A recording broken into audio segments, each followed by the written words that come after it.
Hi, I'm Ryan Szymanski, curator for Battleship New Jersey Museum and Memorial, and today I'm happy to say that we have been sponsored by Established Titles again. So we're going to do another video in our series of battleships and their relationship to Scotland. Today we're going to talk about how Scotland has had more battleships sunk in its waters than any other country in the world. We're going to specifically talk about the Grand Scuttle. So this happens on June 21st, 1919, and involves the sinking of the bulk of the German high seas fleet at the end of World War I, where their crews intentionally scuttled their ships to prevent them from falling into the hands of the Allies. So, we are actually down in the bilges of engine room number 3 on Battleship New Jersey because this is how you would scuttle a battleship. The Germans knew that they were going to do this a little bit in advance, so they had already done some prep work, like, oh, great, this wheel here won't even turn. They had these all greased up and ready to go. They had removed parts of their equipment, like the main condenser back there, they had it opened up. They had drilled holes in bulkheads and jammed doors open so that when the ship started to sink, it would take a while for the water to spread. And they were relatively successful with this. So if you needed to scuttle your ship for any sort of reason, the big sea chests down here under the engine room that feed cooling water into the condensers are probably the best way to blow open something inside your ship and allow as much water as possible in. If you do this in all of your engine rooms, the ship is guaranteed to go down. So, why was the German Navy in Scotland? Why? We know about World War I ending on Armistice Day, November 11th, 1918. Why does this action happen in 1919? Like, what all is going on here with the Grand Scuttle? So, the Armistice at the 11th hour, the 11th day, the 11th month, blah, blah, blah, blah, blah, was just that, an armistice. It was not actually the end of the war. It was a pause in the war so that the two sides could discuss the terms of surrender. Germany and the Allies spend months from November until June, over half a year, discussing the terms of the surrender. And the big sticking point here is what is going to happen to the German high seas fleet. Germany had built the second largest navy in the world in the lead up to World War I. This navy was a real threat to Great Britain. Many of the victorious powers, such as Italy and France, wanted large parts of the fleet as wartime reparations for their own losses. These countries had canceled the battleships that they were going to construct during the war because they had been fighting a land war, while Great Britain had managed to continue building battleships. Great Britain did not want anyone to get these ships because when you add the German Navy to another Navy, well, now suddenly Great Britain's policy of having more battleships than the next two countries combined goes out the window. They end up with fewer, without a superiority in battleships at that point, or with a very slim superiority in battleships, and that other country didn't have to pay to get them, while Great Britain has to not only pay to maintain the ships it has, but continue to build new ones. So, the Germans are debating whether they're going to give these ships up. Tirpitz's folly, are they willing to let them go? Are they going to try and maintain some amount of their battle force? The Allies are fighting over whether they're going to take them themselves or do something else with them. And so this, among a number of other issues, leads to this 7 or 8 month process of negotiating the end of the war. Now, part of the terms of the armistice were that Germany was going to inter its navy in either a neutral port or Great Britain so that it was no longer a threat. the Allies may have had intelligence that the German Navy was planning a quote-unquote death ride, a suicide run to do as much damage as possible at the end of the war, to avenge their lost honor in that they did not win the Battle of Jutland and otherwise did not really participate in the war in any meaningful way outside of submarine warfare. While the Army was technically undefeated on the field, it had not been defeated because they signed the armistice instead of allowing it to be beaten in combat. So, the Allies might have been concerned about the Germans having these ships. So they approach a pair of neutral countries, Norway and Spain, and both of those countries say, ain't no way we're taking the entire German high seas fleet. This amounts to 74 vessels, 16 of them capital ships. Both of these neutral nations say no, so Great Britain says, well, Germany can't have them, we're going to inter them in Scapa Flow in Scotland, our own fleet base.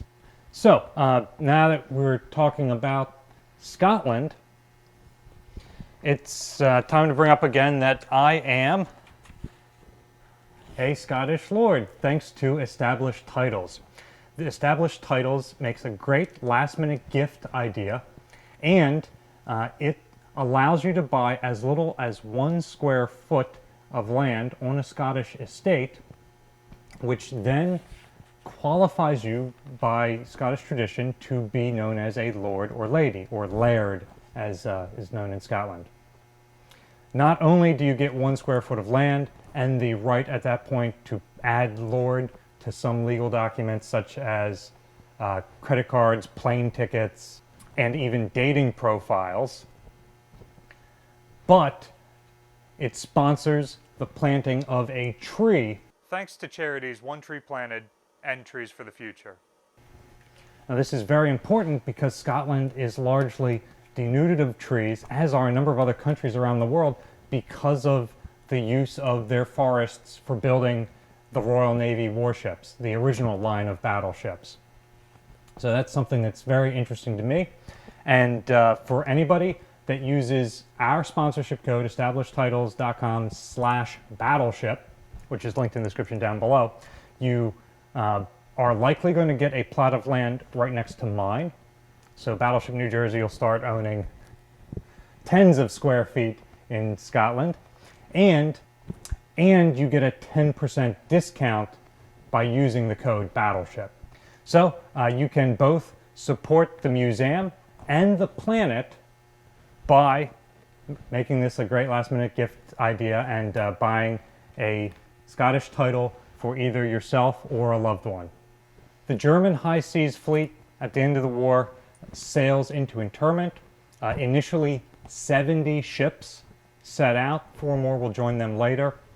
These ships are hand-picked by the Allies, although not all of the ones picked can come. Some are down for maintenance. Some of them are incomplete, even though British intelligence said that they were complete, such as the battlecruiser Mackensen. 70 German ships are met by 370 Allied warships, including American battleships, to be escorted to Great Britain and eventually to Scapa Flow in the Orkney Islands in Scotland. And then they spend 8 months sitting in Scotland. Morale in the high seas fleet was already low. Many of the best sailors had been taken to be put on U-boat crews. The German Navy didn't have as much experience, as much training.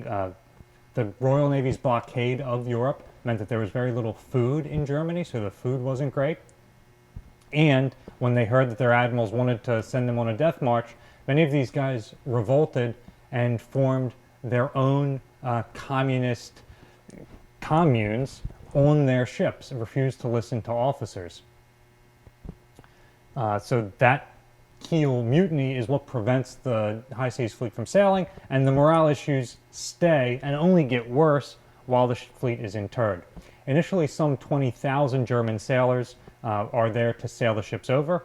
As part of this, they also have to demilitarize the ships. Before they can enter British waters, they have to have the guns demilitarized and other things so that they cannot be used against the Allies in some sort of ploy. All told, at the end of the day, 16 German battleships and battle cruisers are interred, 8 light cruisers that form the scouting force, and 50 escorting destroyers all end up in Scapa Flow. While there, they're confined to the ships. They aren't allowed onshore for any sort of recreation, so these guys are stuck on their ships. There's already a morale issue. They are not listening to their officers, so things are not being cleaned, so now they're living in squalor. The food is awful. The food is shipped from Germany twice monthly, but Germany is still being blockaded to try and get them to sign the armistice. So it's like beets and cabbages and stuff like that every single day for 8 months. And finally, the biggest insult of all is the mail is really slow because both outgoing and incoming mail was being censored before it made it to the crew. So it took a while to read through this, which meant that people weren't getting their mail in a timely manner. They had very little connection to the outside world. Interestingly, Admiral Franz von Hipper refused to sail his fleet into internment, even though he was in charge of the High Seas Fleet at this point. So it fell to Admiral von Reuter to take this over. He was just a rear admiral, so he shouldn't have been in control of the whole fleet, but the fleet wasn't really doing much. Fortunately, as time went by, he was allowed to rotate the crews of his ships out. So who's he sending home? The malcontents. So he's getting rid of a lot of the crews, and as he reduces the size of his crews, that means that there's less squalor on board, it's less crowded, there's more space for the people who are there, and he's only retaining his well-experienced and loyal crew members. Von Reuter had heard that the armistice agreement was supposed to be reached by June 21st. So he set that date for the Scuttle, assuming he didn't hear anything earlier. Now, unbeknownst to him, the date was actually pushed back, and it would be June 28th before the armistice is actually signed. However, he did not know this, or it is debated how much he knew about this, but he had no official communication saying that. It's also debated whether he sinks his ships on his own initiative or whether he receives some orders from home. And most historians nowadays agree that he more or less did this on his own initiative. The British, interestingly, had plans to occupy the ships if they thought this was going on, and even had orders to shoot to kill and treat the Germans as prisoners of war rather than as impounded ships like you would normally do if a ship is impounded in a neutral port. So even though the armistice is on, they are still considered enemy combatants, and a squadron of ships from the Grand Fleet under an admiral was stationed in Scapa Flow alongside the High Seas Fleet to watch them. Now these ships still had to do routine training, so the 1st Battle Squadron under Admiral Fremantle was the squadron at that time in June that was guarding the German ships. They go out to do torpedo training because the weather was good enough to do it, and they had orders to do it a certain amount of times. Von Reuter knows that this is the date the armistice is supposed to be signed, and he doesn't know what the terms will be, if he's going to have to turn his ships over, if the British are going to try and seize his ships, and so he gives the order to sink his ships that day. Now, sea chests and things like this are open, allowing the ships to flood, and the German ships, by and large, battleships of a little bit smaller than New Jersey, obviously, but similar size and compartmentalization. It takes hours for them to flood to the point that you actually notice it. So the British aren't aware of what's happening until it's almost too late. At the end of the day, 15 out of 16 of the German capital ships end up scuttling. 5 out of the 8 cruisers manage to scuttle themselves, and 33 out of the 50 destroyers manage to scuttle themselves. The remaining ships, the British are able to board and either stop the scuttling procedures from happening or tow the ships into shallow water so that they don't sink entirely and can be salvaged. The Grand Scuttle has two repercussions. Some people are absolutely furious that it happened, this dastardly thing, while they were supposed to be interred in good faith. But most people agree that, hey, it's for the best that the German High Seas Fleet scuttled itself, because they didn't know what they were going to do with these ships.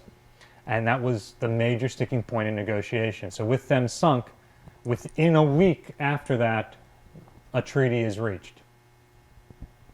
The other major repercussion is the High Seas Fleet ceases to exist as a modern battleship force. Germany had been allowed to retain its oldest class of battleships and just send its more modern ships to be interred.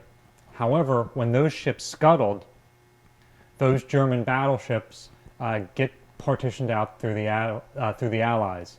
So the United States ends up with Ostfriesland, which they sunk in aerial tests, proving aircraft can sink the battleships, and Germany is left with just 6 of their older pre-dreadnought type battleships as coastal defense ships. So these are significantly older vessels, and they are only allowed to keep 5 of the 6 operational at any given time. Now, 2 of these 6 do survive to be used as active warships during World War II. Those are, and I'm going to butcher the pronunciation, I apologize to any Germans out there, Schlesien and Schleswig-Holstein. One of these ships fires the first shots of World War II when it bombards Poland. So there are some interesting repercussions of Germany losing its ocean-going fleet at this point. The other pre-dreadnought battleships that are scrapped as they come up upon an age that can be replaced get turned into the pocket battleships. That's what they're allowed to be replaced with. So this does actually have repercussions for World War II.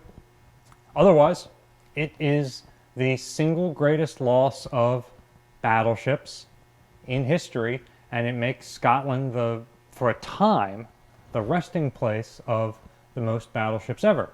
Now, if you guys like this video, be sure to check out the link to established titles. Let us know about it. If we get enough support on this video, we will do a future video talking about how a British citizen bought these ships and was able to raise many of them.